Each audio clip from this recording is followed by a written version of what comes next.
स्वागत है दोस्तों आपका हमारे YouTube चैनल वीर भूमि बुंदेलखंड ITI में। मैं अरशद आलम मिर्जा आपका एक बार फिर से स्वागत करता हूं अपने YouTube चैनल पर। और वीडियो को शुरुआत करने से पहले मैं आपसे यही कहना चाहूँगा कि अगर आप हमारे चैनल पर नए हैं तो फटाफट हमारे चैनल को सब्सक्राइब कीजिए और बेल आइकन को ऑन कीजिए ताकि पल पल की नोटिफिकेशन आपके मोबाइल में पहुँचती रहे। तो दोस्तों, जो हमारा चैप्टर चला था फिटर थ्योरी का, वेल्डिंग हम कवर कर रहे थे। हमने वेल्डिंग को जाना कि वेल्डिंग क्या होता है, किस तरह के वेल्डिंग को हम प्रदर्शित करते हैं, परिभाषित करते हैं। वेल्डिंग को हमने समझ लिया था। ठीक, वेल्डिंग के बाद हमने वेल्डिंग के एडवांटेज, डिसएडवांटेज बाकी सब पढ़ लिया था। अब हम जो पढ़ रहे थे वो हम पढ़ रहे थे वेल्डिंग उपकरण। वेल्डिंग उपकरण में पहले हमने जो पढ़ा था वो हमने पढ़ा था वेल्डिंग की जितने सेफ्टी वाले उपकरण हैं, यानी सुरक्षा वाले उपकरण, जिसमें हमने काफी जैसे आपके गॉगल्स, एप्रन और आपका क्या कहते हैं, इन सब को अपन ने कर लिया था। ठीक है, जो सेफ्टी वाले अपन ने पढ़ लिए थे, लेग गार्ड वगैरह ये सब जो थे मैंने आपको बताया था। ठीक है, अब जो सेफ्टी के बाद हमने वेल्डिंग उपकरण जो होते हैं वो भी पढ़ा। तो उसमें हमने AC DC जनरेटर के बारे में पढ़ लिया था और इलेक्ट्रोड होल्डर को मैंने समझा दिया था। मैंने कहा था भाई थोड़े बहुत और उपकरण जो हमें पढ़ना है तो उसी को हम आगे लेके चलेंगे, उसी क्लास को हम आगे कवर करेंगे। तो वेल्डिंग उपकरण में अगला जो हमारा आता है, वो आता है वेल्डिंग बूथ। क्या आता है? Welding booth. अब वेल्डिंग बूथ को जानते हैं, ये क्या होता है? वेल्डिंग बूथ कहते कैसे हम? सबसे पहली बात क्या होता है, जब भी हम वेल्डिंग करते हैं तो एक चमक उत्पन्न होती है। ठीक है ना, क्या होती है? चमक उत्पन्न होती है, यानी वेल्डिंग होगी तो चमक तो उत्पन्न होगी। ठीक, अब क्या होता है कि हम वेल्डिंग क्या है हर जगह नहीं कर सकते। वेल्डिंग के लिए हमारे लिए अलग से कक्ष होना चाहिए। ठीक है ना, जहां पे हम वेल्डिंग करते हैं वर्कशॉप में, उधर वेल्डिंग का एक अलग से कक्ष होता है, उसको हम क्या बोलते हैं? वेल्डिंग बूथ कहते हैं। यानी वेल्डिंग करने के लिए जो अलग से जो कक्ष होता है उसको हम क्या बोलते हैं? वेल्डिंग बूथ कहते हैं। इसकी दीवारें जो होती है वो काली रंग की होती है। अगर आपसे पूछ ले कि वेल्डिंग बूथ की दीवारें किस प्रकार की होती है, किस रंग की होती है, तो काले रंग की होती है वेल्डिंग बूथ की। वेल्डिंग बूथ कहलाता क्या है? तो वेल्डिंग बूथ वो कहलाता है जहां पे मतलब अलग, जहां पे वेल्डिंग की जाती है उसको हम वेल्डिंग बूथ कहते हैं। ठीक है, अब ये काले रंग का क्यों होता है? ये इसलिए होता है ताकि प्रकाश का परावर्तन ना हो। यानी कहने का तात्पर्य है कि जब आप वेल्डिंग करें तो आपके प्रकाश का परावर्तन ना हो, इसलिए वेल्डिंग बूथ का रंग काला होता है। तो आपसे पूछ लेगा कि वेल्डिंग बूथ का रंग काला क्यों होता है? तो वेल्डिंग बूथ का रंग काला इसलिए होता है ताकि प्रकाश का परावर्तन ना हो। ठीक, तो वेल्डिंग बूथ में सभी वेल्डिंग उपकरण होते हैं, तो ये भी वेल्डिंग उपकरण का पार्ट आता है। क्या होता है वेल्डिंग उपकरण? जहां पे वेल्डिंग हम करते हैं, मतलब प्रॉपर्ली वर्कशॉप में वेल्डिंग करने का कक्ष जो होता है वो आपका वेल्डिंग उपकरण क्या है? वेल्डिंग बूथ कहलाता है। वेल्डिंग बूथ की जो दीवारें होती हैं वो काली होती हैं। क्यों होती हैं काली? काली इसलिए होती है ताकि प्रकाश का परावर्तन ना हो। ठीक है, इसीलिए हम इसको वेल्डिंग बूथ का रंग काला होता है। अगला जो होता है, अगला देखते हैं हम। अब जो आती है वेल्डिंग बूथ के बाद अगला उपकरण जो आता है वो आता है वेल्डिंग मेज। आता है वेल्डिंग मेज। वेल्डिंग मेज क्या होता है? हालांकि आप समझ ही जाओगे नाम से कि वेल्डिंग करने के लिए जो मेज होगी वो वेल्डिंग कहलाएगी, वेल्डिंग मेज कहलाएगी। ऐसा ही है। तो क्या होता है कि जब आप विभिन्न अवयवों की वेल्डिंग करेंगे तो आपको उसका हर वेल्डिंग है तो उसका अर्थ करना पड़ता है, बार बार उसका अर्थ करना पड़ता है। ठीक है, अर्थ करने के लिए क्या करते हैं? आपके पास अर्थ क्लैंपें होती हैं। ठीक है, अगर आप बार बार अर्थ करोगे तो आपका क्या होता है? बार बार समय नष्ट हो जाता है। ठीक है, इसलिए वेल्डिंग टेबल में रखकर आप आराम से उसका कर सकते हैं। ठीक, जो कि लोहे की बनी होती है। वेल्डिंग मेज जो होती है वो काय की बनी होती है, वो लोहे की बनी होती है। और ये क्या होती है? इसकी जो दीवारें होती हैं, इसकी जो टांगे होती हैं वो लोहे की बनी होती है और ये अपने आवश्यकता अनुसार ऊंची या बड़ी हो सकती हैं। यानी ऐसे कह सकते हैं कि निश्चित ऊंचाई पर अपने हिसाब से हम बढ़ा या घटा सकते हैं इसकी ऊंचाई लंबाई, ऊपर नीचे कर सकते हैं। जिस प्रकार का हमें वर्क करना हो तो हम इस पे कर सकते हैं। ठीक है, जॉब को अब वेल्डिंग मेज का यूज तो करेंगे हम, इसलिए वेल्डिंग मेज का प्रयोग करेंगे। जॉब को टेबल पर रख के आसानी से वेल्ड किया जा सके, इसलिए इसको वेल्डिंग मेज कहते हैं। तो वेल्डिंग मेज की हमारी वेल्डिंग उपकरण का काफी अच्छा उपकरण है और इसका भी यूज किया जाता है। तो हम सभी एक एक करके सारे उपकरण पढ़ रहे हैं कि वेल्डिंग में किस किस उपकरणों का यूज किया जाता है। तो ये होगी वेल्डिंग मेज। ठीक है, वेल्डिंग मेज के बाद आती है अपनी अगली देखते हैं। अब जो आती है वो आती है हमारी वेल्डिंग केबल। क्या? Welding cable. ये भी इसका पार्ट है वेल्डिंग उपकरण का। तो वेल्डिंग केबल क्या होती है? आपको मालूम है जब भी किसी तार में हम धारा प्रवाहित करते हैं तो उसमें क्या होता है, उसमें प्रतिरोध के कारण उसमें ऊष्मा उत्पन्न हो जाती है। ठीक, जब भी हम किसी तार में विद्युत धारा प्रवाहित करते हैं, यानी कोई तार है, यानी कोई बिजली का तार है, हम उसमें धारा प्रवाहित करेंगे, यानी इसमें बिजली प्रवाहित करेंगे, तो उसमें क्या होता है, प्रतिरोध के कारण उसमें ऊष्मा उत्पन्न हो जाती है। क्या हो जाती है, ऊष्मा उत्पन्न हो जाती है। इसको हम क्या बोलते हैं, विद्युत केबल या विद्युत केबल कहते हैं। ठीक है, जैसे विद्युत धारा प्रवाहित करेंगे तो उसमें क्या प्रतिरोध के कारण उसमें ऊष्मा उत्पन्न हो जाती है, उसको क्या बोलेंगे, इसको हम विद्युत केबल या कहते हैं। ठीक, अब क्या होता है, वेल्डिंग करने के लिए हमें विद्युत केबल, वेल्डिंग केबल का यूज कराता है। तो वेल्डिंग केबल क्या होती है, ये जो होती है वेल्डिंग केबल जो होती है, ट्रांसफार्मर होता है। ठीक, एक ट्रांसफार्मर होता है, यहां से जुड़ी होती है, यानी ट्रांसफार्मर से निकलती है वेल्डिंग केबल। ठीक, इस प्रकार से मान के चलिए ट्रांसफार्मर है, यहां से आपकी वेल्डिंग केबल निकली। ठीक, वेल्डिंग केबल जो निकलेगी वो आपसे ट्रांसफार्मर से लेके आप जो इलेक्ट्रोड होल्डर, यानी जिससे आप वेल्डिंग करते हैं, इस प्रकार का जो होता है ना इलेक्ट्रोड होल्डर, उससे ऐड रहती है, उससे जुड़ी होती है। ठीक है, और वर्क पीस जिसपे आप वर्क कर रहे हैं, जिसपे आप वेल्डिंग कर रहे हैं, तो उससे जुड़ी होती है। तो वेल्डिंग केबल जो होती है वो किससे जुड़ी होती है, तो आप ध्यान रखना, वेल्डिंग केबल जो होती है, जो ट्रांसफार्मर आप यूज कर रहे हैं, उस ट्रांसफार्मर से लेके इलेक्ट्रोड होल्डर तथा वर्क पीस से इसका कारखंड को जोड़े रखती है। तो कभी कभी यही पूछा जाता है कि वेल्डिंग केबल का किससे जुड़ी होती है, तो वेल्डिंग केबल ट्रांसफार्मर से, तो ट्रांसफार्मर धारा देगा, तो ये इलेक्ट्रोड होल्डर से और वर्कपीस पे जिससे हम वेल्डिंग कर रहे होते हैं उससे जुड़ी होती है। ठीक है, अब क्या होता है, इस प्रकार वेल्डिंग करते समय क्या होता है, ये इससे जुड़ी होती है और विद्युत धारा पहुंचाती है। ठीक है, तो विद्युत धारा जो होती है इसकी होती है हमेशा उच्च होती है। कैसे होती है, विद्युत धारा जो होती है वेल्डिंग करने के लिए वेल्डिंग केबल में, इसकी जो धारा का मान होता है वो हमेशा उच्च होता है।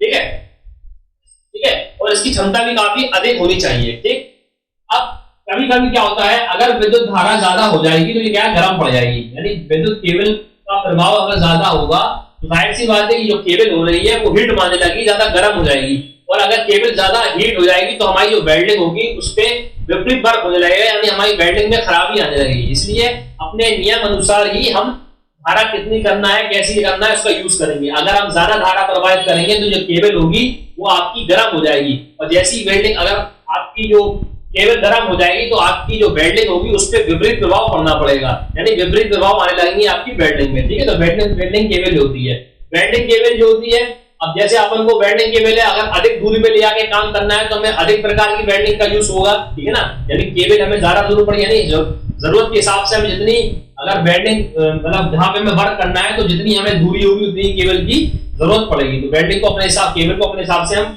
ले सकते हैं। तो ये कोई परमानेंट नाम नहीं है कि हमें इतनी लेवल की चाहिए।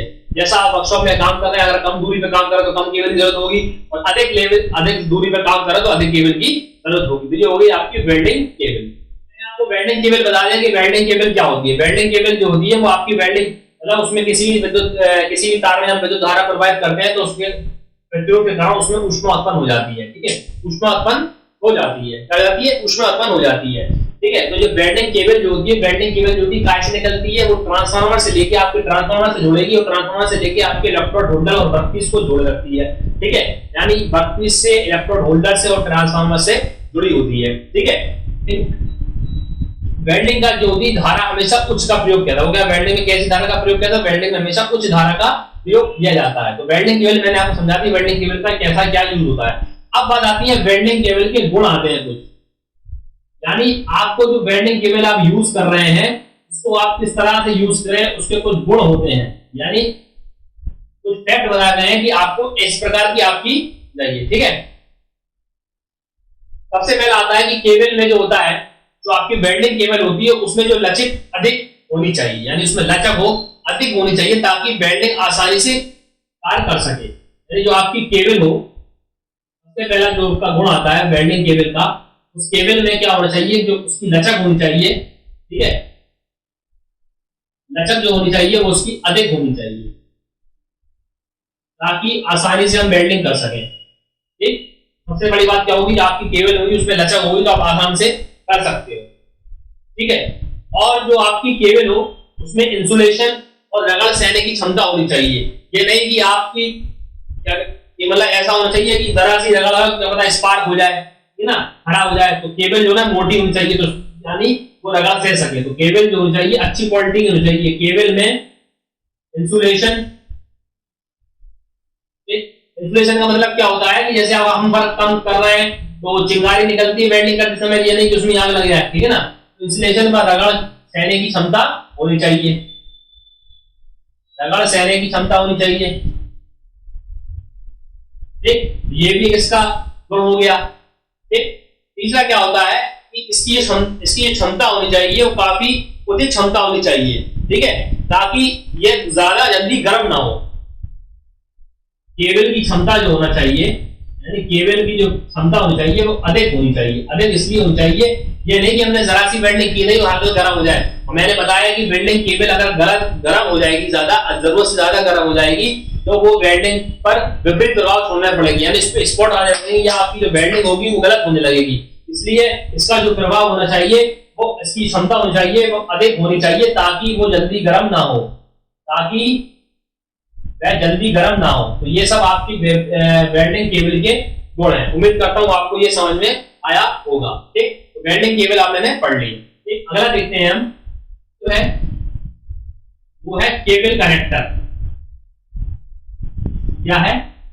Cable connector. अभी हमने वेल्डिंग केबल पढ़ा, अब आता है आपका केबल कनेक्टर। इसका एक वर्ग आता है, काफी इंपॉर्टेंट होता है, वो आपसे पूछ लेता है। तो केबल कनेक्टर क्या होता है? केबल कनेक्टर क्या होता है? केबल में आपकी जो वेल्डिंग केबल होती है उसमें आपकी विद्युत धारा का प्रवाह काफी उच्च होता है। कैसा होता है? मैंने बताया कि केबल में जो विद्युत धारा का प्रवाह होता है वो काफी उच्च होता है, ठीक है। अब जब विद्युत धारा का प्रवाह उच्च होगा तो उसमें खतरा बना रहता है कहीं उसमें स्पार्किंग ना हो, ठीक है ना। अगर विद्युत धारा का प्रवाह हाई हो तो अपन को यह डर बना रहता है कि उसमें स्पार्किंग ना हो। तो स्पार्किंग का दोष खत्म करने के लिए, यानी स्पार्किंग को पूर्णतः समाप्त करने के लिए हम किसका यूज करते हैं? केबल कनेक्टर का यूज करते हैं, जो कि आपको स्पार्किंग के दोष को समाप्त कर देता है, ठीक है ना। तो आपसे यही पूछ लेगा कि वेल्डिंग केबल में स्पार्किंग को पूर्णतः समाप्त करने के लिए किसका यूज किया जाता है? तो आप ध्यान रखना, केबल कनेक्टर का प्रयोग किया जाता है। क्यों किया जाता है? क्योंकि वेल्डिंग केबल में विद्युत धारा की प्रवाहित ज्यादा होती है। जब विद्युत धारा प्रवाहित ज्यादा होगी तो उसमें स्पार्किंग होने का खतरा रहेगा। तो स्पार्किंग अगर होगी तो केबल कनेक्टर का हम यूज कर देंगे तो उससे स्पार्किंग का खतरा नहीं, समाप्त हो जाता है। तो केबल कनेक्टर के द्वारा क्या होता है? स्पार्किंग का खतरा, ठीक है, स्पार्किंग का खतरा समाप्त हो जाता है, ठीक। तो अगर आपसे पूछ ले कि वेल्डिंग में स्पार्किंग को समाप्त करने के लिए किसका यूज किया जाता है, तो केबल कनेक्टर का हम यूज करते हैं। केबल कनेक्टर क्या करता है? विद्युत धारा में उचित धारा प्रवाहित कर उसमें स्पार्किंग होती है, तो स्पार्किंग को खतरा, यानी स्पार्किंग को समाप्त करने से क्या मदद मिलता है? Welding connector, sorry, cable connector हमें बताता है, ठीक। ये हो गया आपका केबल कनेक्टर, ठीक। अगला हम देखते हैं, अगला पार्ट क्या है। ये हम धीरे धीरे सब कवर कर रहे हैं, जो जो इंपॉर्टेंट मैं बताते जा रहा हूँ। सिर्फ हमें यूज देखना है कि कौन कौन से हम उपकरण पढ़ते हैं वेल्डिंग में, ठीक है। अगला देखते हैं, अब जो आती है वो आती है आपकी अर्थ क्लैंप। अर्थ क्लैंप क्या होती है? इसका प्रयोग जो होता है वो कार्यखंड व क्या होता है? कार्यखंड को हम क्या करते हैं? वेल्डिंग टेबल से जोड़ने के लिए, यानी जो आपके कार्यखंड है जिसका आप वर्क कर रहे हैं, ठीक है, कार्यखंड या वेल्डिंग टेबल को आप उस अर्थ केबल से जोड़ने के लिए हम अर्थ क्लैंप का यूज करते हैं, ठीक है। तो आपसे पूछ लेगा अर्थ क्लैंप का यूज कहां किया जाता है? तो जो कार्यखंड यानी जिसपे अपन वर्क कर रहे हैं, अर्थ यानी इस पे हम वर्क कर रहे हैं उसको हम बोलते हैं कार्यखंड, ठीक है। उसको हम क्या करेंगे? वेल्डिंग टेबल से जोड़ने के लिए अर्थ केबल का प्रयोग करते हैं। कुछ इस प्रकार का डायग्राम होता है, इसलिए मैंने आपको बता दिया। जो डायग्राम इंपॉर्टेंट होता है वो मैं आपको ब्लॉक करके बता देता हूं कि जो ऐसे मैंने पिछली बार इलेक्ट्रोड होल्डर का बताया था कि इलेक्ट्रोड होल्डर किस प्रकार का होता है, आप समझ गए होंगे। इस प्रकार जो अर्थ क्लैंप होती है वो आपके कार्यखंड को वेल्डिंग टेबल से जोड़ देती है, ठीक है।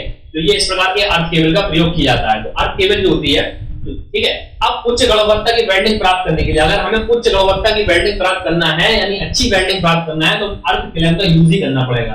यानी अगर हम अर्थ क्लैंप का यूज नहीं करेंगे तो हमारी उच्च गुणवत्ता वाली वेल्डिंग नहीं हो पाएगी, ठीक है। तो अर्थ क्लैंप आप कैसे जोड़ती है? जो वर्कपीस यानी कार्यखंड को वेल्डिंग टेबल से जोड़ने के लिए, अर्थ करने के लिए, ठीक है, वेल्डिंग टेबल को अर्थ करने के लिए, ठीक है। तो कार्यखंड और वेल्डिंग टेबल को अर्थ करने के लिए हम किससे जोड़ते हैं? अर्थ क्लैंप द्वारा जोड़ते हैं। और अर्थ क्लैंप द्वारा क्या होता है? अर्थ क्लैंप द्वारा आपकी जो वेल्डिंग होती है वो काफी उच्च गुणवत्ता वाली हो जाती है, ठीक। तो ये आपकी अर्थ क्लैंप हो गई। अगला जो आपका होता है, अगला देखते हैं, वो होता है आपका फिलर रॉड। ये डायग्राम मैंने आपको बना लिया, समझ में आया होगा आपको, इस प्रकार का होता है वो, ठीक है। अगला जो आपका होता है वो होता है फिलर रॉड। वो आपका हो गया फिलर रॉड, ठीक। ये भी आपका वेल्डिंग उपकरण होता है। फिलर रॉड क्या होता है? फिलर रॉड क्या होता है? फिलर रॉड को हम क्या बोलते हैं? फिलर रॉड का एक अन्य नाम होता है इलेक्ट्रोड कैरियर। ठीक है, इसको हम क्या बोलते हैं, फिलर रॉड को हम इलेक्ट्रोड कैरियर भी कहते हैं। क्या कहते हैं, इलेक्ट्रोड कैरियर भी इसका नाम होता है। अगर आपसे पूछ ले कि भैया फिलर रॉड का अन्य नाम क्या है, तो क्या है, इलेक्ट्रोड कैरियर कहते हैं, इलेक्ट्रोड कैरियर। ठीक, अब ये फिलर रॉड होता क्या है, फिलर रॉड क्या होता है कि ये एक प्रकार का चमड़े का थैला होता है। इसमें क्या होता है, चमड़े का थैला होता है, इसमें क्या हम सकते हैं, इलेक्ट्रोडों को रखते हैं आसानी से। ठीक है, तो ये चमड़े का थैला होता है, इसमें हम इलेक्ट्रोडों को रख सकते हैं, उसको हम फिलर रॉड कहते हैं। अब ये क्या होता है, जब कोई वेल्डर यानी कोई जब कोई वेल्डिंग कर रहा होता है तो क्या करता है, वेल्डर अपनी बेल्ट से फिलर रॉड को रख लेता है, अपनी बेल्ट में रख लेता है, यानी उसमें काफी इलेक्ट्रोड रखे होते हैं। वो इसलिए बेल्ट में मान लेते हैं ताकि उसको उठाना नहीं पड़े जमीन से बार बार इलेक्ट्रोडों को, इसलिए हम फिलर रॉड का यूज करते हैं। तो अपने बेल्ट में थैले में काफी इलेक्ट्रोडों को डाल देता है और धीरे धीरे इसका यूज करता है। तो इलेक्ट्रोडों को रखने के लिए जिसका यूज किया जाता है वो फिलर रॉड कहलाता है, इसको हम इलेक्ट्रोड कैरियर भी कहते हैं। ये एक तरह का चमड़े का थैला होता है जिसमें वेल्डर क्या करता है, अपने बेल्ट से बांध लेगा और उसमें काफी इलेक्ट्रोडों को रख लेता है, धीरे धीरे इसका यूज कर लेता है। ठीक है, आवश्यकता अनुसार अपने अनुसार वो एक एक इलेक्ट्रोड लेता जाएगा। इलेक्ट्रोड जानते हो इलेक्ट्रोड किसे कहते हैं, इलेक्ट्रोड उसे कहते हैं, जैसे आप जब वेल्डिंग कर रहे होते हैं आपने देखा होगा, जो वेल्डिंग गन होती है, वेल्डिंग गन में एक लंबी सी स्कोप टाइप का एक वो निकला होता है, इसको इलेक्ट्रोड कहते हैं। ठीक है ना, तो इलेक्ट्रोड को रखने के लिए किसका यूज किया जाता है, चमड़े का थैला होता है जिसको हम क्या बोलते हैं, फिलर रॉड। ठीक, तो इसको हम क्या बोलते हैं, इसको हम इलेक्ट्रोड कैरियर भी कहते हैं। अगला जो हमारा यूज आता है, अगला देखते हैं, वो हमारा है पोर्टेबल वेल्डिंग स्क्रीन। क्या है, portable welding screen, portable welding screen. ठीक है, ये भी उपकरण होता है। ये क्या होता है, इस प्रकार का होता है, स्क्रीन ये होती है, इस प्रकार की आपकी होती है। इसका क्या होता है, इसका यूज ऐसा होता है कि जहां पर वेल्डिंग चल रही होती है, जो कारीगर वेल्डिंग नहीं कर रहे हैं, ठीक है, यानी वर्कशॉप है अपना जहां पे वेल्डिंग नहीं हो रही है, तो जो वेल्डिंग नहीं कर रहे हो सामयिक में, तो उनकी वेल्डिंग की रोशनी सुरक्षा के लिए, यानी उनके पास वेल्डिंग की रोशनी ना पहुंचे, जो वेल्डिंग की रोशनी सुरक्षा के लिए हम पोर्टेबल वेल्डिंग स्क्रीन का यूज करते हैं, ताकि ये आपकी स्क्रीन लगी होती है, जो आपकी वेल्डिंग की जो रोशनी होती है वो उनको प्रभावित ना पड़े। यानी जो वेल्डिंग नहीं कर रहा है वर्कशॉप में, यहाँ पर मान के चलिए वेल्डिंग बूथ है जहाँ हम वेल्डिंग कर रहे हैं, अब बगल में कोई अलग अलग कारीगर दूसरा काम कर रहे हैं और यहाँ पे वेल्डिंग चल रही है, तो कोई पोर्टेबल स्क्रीन यानी इस प्रकार की स्क्रीन रख देते हैं, ताकि हम जहाँ पे वेल्डिंग करें तो इधर ही वेल्डिंग करें, इसकी रोशनी उनके पास ना जाए, यानी उनको उससे नुकसान ना हो, यानी उससे दिक्कत ना हो। तो इसके पोर्टेबल वेल्डिंग स्क्रीन कहते हैं। पोर्टेबल मतलब इसको हम यूज कर लेते हैं। ठीक है, तो ये क्या करती है, अधिकतर वेल्डिंग बूथ से बाहर करने के लिए इसका प्रयोग किया था। वेल्डिंग बूथ से बाहर करने के लिए इसका प्रयोग किया था, क्यों किया था, जो कारीगर वेल्डिंग नहीं कर रहे होते हैं, यानी वेल्डिंग बूथ से बाहर रखते हैं, इसलिए रखते हैं वेल्डिंग बूथ से बाहर रखने के लिए, मतलब जो अन्य कारीगर जो वेल्डिंग शॉप में काम कर रहे होते हैं तो उसकी रोशनी उनके पास नहीं पहुंचे, तो हम स्क्रीन रख देते हैं ताकि उनकी सुरक्षा हो जाए।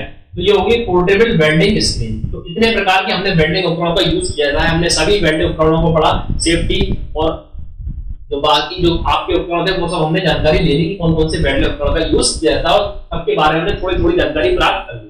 ठीक, तो ये थे आपके वेल्डिंग उपकरण। अब बात आती है कि वेल्डिंग करते समय कौन कौन से औजारों का यूज करेंगे, हस्त औजारों का, यानी हाथ से हम जो यूज करते हैं वेल्डिंग करते समय कौन कौन से औजारों का यूज। हमने वेल्डिंग के उपकरण पढ़ लिए, ठीक है। अब हाथ के कौन कौन से औजार होते हैं, स्टील ड्रिल हुआ, स्टील टेप हुआ, स्क्राइबर हुआ, डिवाइडर हुआ, ये सब काम यूज करते हैं। तो वेल्डिंग में जिनका यूज होता है थोड़ा थोड़ा उनके बारे में जानकारी लेंगे, देखते हैं। अब हम देखते हैं वेल्डिंग होने वाले औजार। अब जो हम करते हैं वेल्डिंग में यूज होने वाले आपके हस्त औजार, यानी हाथ से जो औजार यूज करते हैं वेल्डिंग में, उन सबके बारे में थोड़ा थोड़ा जानकारी लेंगे। सबसे पहले जो आपका आता है वो आपका आता है स्टील रूल।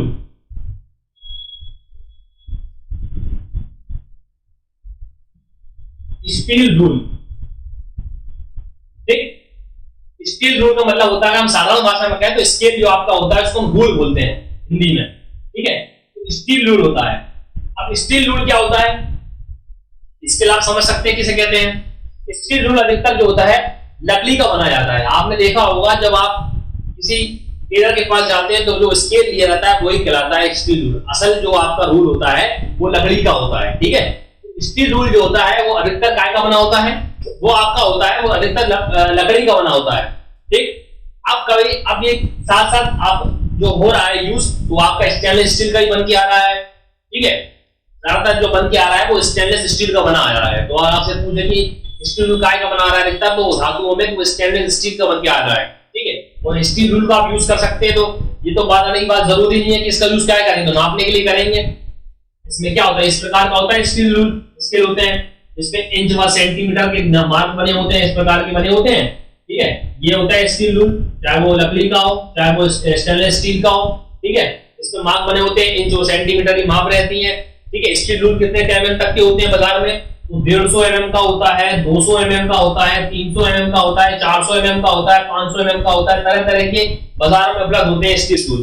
ठीक है, तो ये सब जो होते हैं ये 150, 200, 300, 400, 500 mm तक का बाजारों में इसका यूज होता है, तो इसको हम क्या बोलते हैं, स्टील रूल। ठीक, अगला देखते हैं। अगला जो है वो हमारा है स्टील टेप। ठीक, स्टील टेप क्या होता है, आपने देखा जो हमारे यहाँ मिस्त्री आते हैं वो एक प्रकार का टेप रख रहते हैं स्टील, जो दीवारों का नाप लेते हैं, इस प्रकार का वो सर्कल बना होता है, उसमें से इस प्रकार का निकलना होता है टेप। ठीक है, दीवारों को नापते हैं ना, दीवार जब बनाता है तब देखना नाप, दूरी का नाप लेने के लिए वे टेप लगा रहते हैं, टेप लगा रहते हैं, उसको हम बोलते हैं। ठीक है, तो उसको क्या बोलते हैं, स्टील टेप कहते हैं। ठीक है, इससे हम क्या करते हैं, इसके द्वारा हम अधिक दूरी को नाप लेते हैं, यानी दूरी हमें नापना है, मान के चलिए यहाँ से लेके यहाँ तक की दूरी नापना है, तो हम वहां पे एक सलाह रखेंगे, यहाँ से लेके उसको ले जाएंगे, तो उसमें स्टील टेप में क्या होता है, फोल्ड रहता है वो इंची टेप। ठीक है, तो हम उसको क्या बोलते हैं, स्टील टेप कहते हैं। ठीक है, ये जो होता है वो 5 फुट से, इसकी लंबाई जो होती है 5 फुट से लेके 100 फुट तक होती है। कितनी होती है, 5 फुट से लेके 100 फुट तक की होती है। ये तो आप समझ गए, इसका प्रयोग अधिक दूरी नापने के लिए हम इसका यूज करेंगे।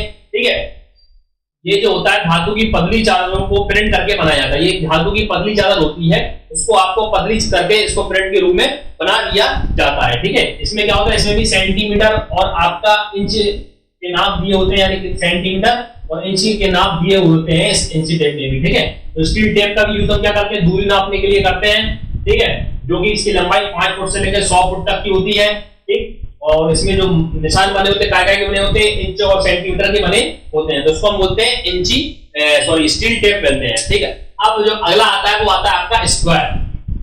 क्या आता है अगला, अगला देखते हैं। अगला जो है वो हमारा है एल स्क्वायर। क्या है, एल स्क्वायर। एल स्क्वायर जो होता है वो आपका कुछ इस प्रकार का होता है, यानी एल टाइप में होता है, जैसा आपका एल होता है ना, इस टाइप में होता है एल स्क्वायर। ठीक है, इस प्रकार का होता है एल स्क्वायर। ठीक है, तो इस प्रकार का एल स्क्वायर होता है। ये जो होता है इसका जो आधा भाग होता है वो काफी मोटू, जो आधा भाग होता है वो काफी जो उसका स्पान होता है वो काफी मोटा होता है। ठीक है, और आधा भाग जो होता है उसके मृदु इस्पात का बना होता है, यानी आधा भाग जो होता है काफी इसका मोटा होता है। ठीक है, और आधा जो होता है हल्के इस्पात का बना होता है। ठीक है, इसका प्रयोग क्या होता है, ठीक है, इसमें भी क्या होता है, इसकी लंबाई जो होती है वो 50 mm से लेके इसकी जो चौड़ाई होती है वो 50 mm से लेके 80 mm तक की होती है। चौड़ाई कितनी होती है वो आपसे पूछ लेता है कि इसकी जो चौड़ाई होती है वो आपकी होती है 30 mm से लेके 50 mm तक। कितनी होती है, 30 mm से लेके 50 mm तक इसकी चौड़ाई होती है। इसकी एल स्क्वायर की शेप एल क्या होता है, मैट्रिक प्रणाली का होता है, और आपने देखा होगा इसका भी दर्जी रखा रहता है, एल टाइप का स्केल नहीं रहता है, उसको हम बोलते हैं एल स्क्वायर। जब आप कपड़े सिलवाने जाते हो दर्जी के पास, वो भी इस प्रकार का स्केल दिया रहता होगा, आपने ध्यान दिया होगा, टेलर के पास जब भी जाएंगे तो वो भी इस प्रकार का स्केल रखा रहता है, उसको हम बोलते हैं एल स्क्वायर। ठीक है, इसका एक भाग काफी कठोर माने मोटे इस्पात का बना होता है, एक भाग हल्के इस्पात का बना होता है। इसकी चौड़ाई जो होती है वो 30 mm से लेके 50 mm तक की होती है। ठीक है, 30 mm से, इसकी जो लंबाई होती है वो आपकी 150 mm से लेके 200 mm तक की होती है। ध्यान रखना, चौड़ाई कितनी होती है, 30 mm से लेके 50 mm तक की, mm का मतलब होता है मिलीमीटर। ठीक है, और जो इसकी लंबाई होगी वो आपकी होती है 150 mm से लेके 200 mm तक की इसकी लंबाई होती है, एल स्क्वायर होता है। ठीक है, इस पे क्या होता है, ब्रिटिश अंक वाले वही बात लिखे होते हैं, नंबर्स किसे होते हैं, सेंटीमीटर वाले। ठीक है, मैट्रिक प्रणाली वाले, जो मैट्रिक प्रणाली पढ़ाई गई थी उस पर इस पे लगे होते हैं। तो एल स्क्वायर भी इस प्रकार का होता है, लंबाई चौड़ाई होती है, आपने देखा होगा, तो उसका भी यूज हम वेल्डिंग यूज में करते हैं। ठीक, अगला जो आता है वो आपका आता है हैमर। हैमर का यूज भी हम वेल्डिंग में करते हैं, तो हैमर का भी आप समझ सकते हैं, थोड़ा जानकारी सबके बारे में बता रहा हूँ। अब हैमर देखते हैं, हैमर क्या है। ठीक, अगला जो है आपका वो आपका हैमर। हैमर यानी हथौड़ा। ठीक, हैमर। अब हैमर का यूज क्या होता है, हैमर आप जानते हैं ठोका पीढ़ी करने के लिए किसका यूज करते हैं, वो हम हैमर का यूज करते हैं। ठीक, इसका जो फेस होता है क्या होता है, इस प्रकार का होता है हैमर। ठीक, मैंने आपके सामने बना दिया, तो इस प्रकार का हैमर होता है। ठीक, इसके जो पीछे का भाग होता है वो उसका क्या कहलाता है, हैंडल कहलाता है। क्या कहलाता है, हैंडल कहलाता है। और ये इसका क्या कहलाता है, ये इसका फेस कहलाता है। यानी इसका फेस जो कहलाता है वो इस प्रकार का होता है, जो मैंने आपको बताया है इस प्रकार का होता है। पीछे का भाग हैंडल कहलाता है, जो कि आपका किसका बना होता है, ये जो बना होता है वो ढलवा स्टील का बना होता है। अगर आपसे पूछ ले कि आपका जो हैमर है वो ढलवा स्टील या कार्बन स्टील का बना होता है, किसका बना होता है, ढलवा स्टील या कार्बन स्टील का बना होता है। ठीक, अब इसका यूज क्या है वो तो बताने की जरूरत है नहीं है कि हैमर कहां का यूज होता है, तो आपको मालूम है हैमर किस लिए यूज किया जाता है। ठीक है, तो इसका जो ये बना काय का होता है, ये बना होता है ढलवा स्टील या कार्बन स्टील का बना होता है। ठीक है, हैंडल को ठीक है, इतना लकड़ी का हैंडल बना होता है, ये आपको मालूम है। ठीक है, इसी प्रकार स्क्राइबर, डिवाइडर और आपका रेती सबका यूज होता है। तो रेती के बारे में पढ़ लेते हैं कि रेती किस प्रकार काम करती है। ठीक है, तो आपको बस हैमर में ये ध्यान रखना है कि हैमर बना किसका होता है, हैमर बना होता है ढलवा स्टील का कार्बन स्टील का हैमर बना होता है।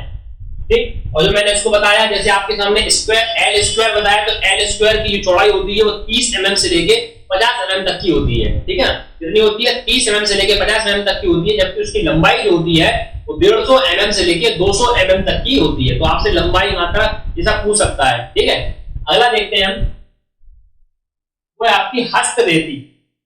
इंग्लिश में क्या है, तो हम इसको बोलते हैं हैंड पाइप। क्या बोलते हैं, हैंड पाइप रेती। ठीक, रेती की अगर बात करूं वो कुछ इस प्रकार की होती है, इस प्रकार की होती है। ठीक है, इस प्रकार की आपकी रेती होती है। ठीक, यहां उसके एक भाग जो होता है उसपे आपके ऐसे निशान बने होते हैं, दाना बने होते हैं। ठीक है, दांत बने होते हैं। ठीक, एक भाग सादा होता है, एक भाग ऐसा होता है। ठीक है, तो उसको हम बोलते हैं रेती। रेती क्या होती है, इसकी लंबाई व चौड़ाई समान होती है, इसकी लंबाई चौड़ाई समान होती है। इसका जो एक भाग होता है जो कि मतलब इस पे दांत बने होते हैं इस प्रकार के, एक भाग जो होता है वो बिना दांतों का होता है। ठीक है, जो बिना दांतों का होता है, ठीक है, यानी इस पे एज नहीं बनी होती है। ठीक है, उसको हम बोलते हैं सुरक्षित कोर, यानी जिस पे दांत नहीं बना है तो हम उसको क्या बोलेंगे, सुरक्षित कोर। यानी इसका जो दूसरा वाला हिस्सा होगा वो सुरक्षित होगा, यानी इस पे दांत नहीं बनेंगे, इस पे एज नहीं बनी होगी। तो रेती का काम क्या है, रेती का काम क्या है, आप कोई जॉब कर रहे हैं तो उसकी जॉब को सतह को एक साथ मिलाने के लिए आप उस पे घिसोगे। ठीक है ना, तो इस पे आप ऐसे वर्क करोगे, जब आप घिसोगे तो उसका जो नीचे का पार्ट होता है, यानी किसी वर्क पीस का इसकी समतल स्थिति को बराबर करने के लिए आप क्या करोगे, इसके एजों पर घिसोगे तो क्या करेगी, ये जो दांत बने होते हैं इससे क्या होगा, इसकी स्थिति बिल्कुल एक सी हो जाएगी। ठीक है, तो इसको हम क्या बोलते हैं, हैंड फाइल या रेती कहते हैं। तो रेती का काम क्या होता है, रेती का काम क्या होता है, फाइल को समतल करने के लिए, इसका जॉब को समतल करने के लिए इसका यूज किया जाता है। एक जगह इसकी लंबाई चौड़ाई समान होती है, एक जगह इसके दांत बने होते हैं सुरक्षा, और जहां दांत नहीं बने उसको हम बोलते हैं सुरक्षित वो बोलते हैं, बिना एज वाले, जहां पे उसके दांत नहीं होते हैं। ठीक है, तो इस प्रकार का हम इसको करते हैं। इसका यूज कहां करते हैं, तो उसकी जो क्षैतिज स्थिति सही करने के लिए इसका यूज करते हैं।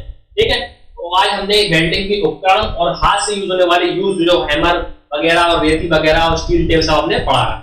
अभी थोड़े बहुत हमारे औजार और बचे, इसके बाद हमारे औजार भी खत्म हो जाएंगे। उम्मीद करता हूँ आपको हमारी वीडियो पसंद आई होगी। ठीक है, और वीडियो को खत्म हो रही है, इसलिए मैं यही कहना चाहूंगा कि आप हमारे चैनल पर नए हैं तो हमारे चैनल को सब्सक्राइब कीजिए और हमारे वीडियो को लाइक शेयर करना ना भूलें। मिलते हैं आपको कल, तब तक की नमस्कार।